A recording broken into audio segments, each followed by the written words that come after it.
Ipinasilip na ng opisina ni Senator Win Gatchalian ngayong umaga ang kopya ng kanilang preliminary report sa Protect Committee na bunga nga ng dalawa na nilang pagdinig na tumatalakay sa kinakaharap na krisis ng Pilipinas. Nakalatag sa naturang report ang kasulukuyang hakbang na ginagawa ng gobyerno at maging ang kanyang mga proposed short-term at long-term solution dito.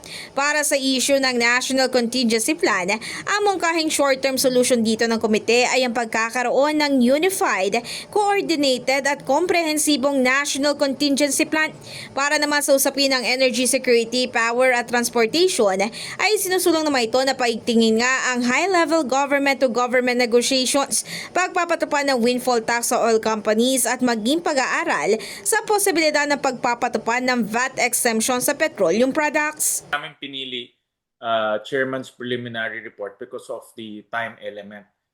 It's very difficult to gather signatures right now, but we need to make recommendation. In fact, yung Senate Resolution 45, ang kanyang mandate naman is to recommend and also give their findings on the National Contingency Plan.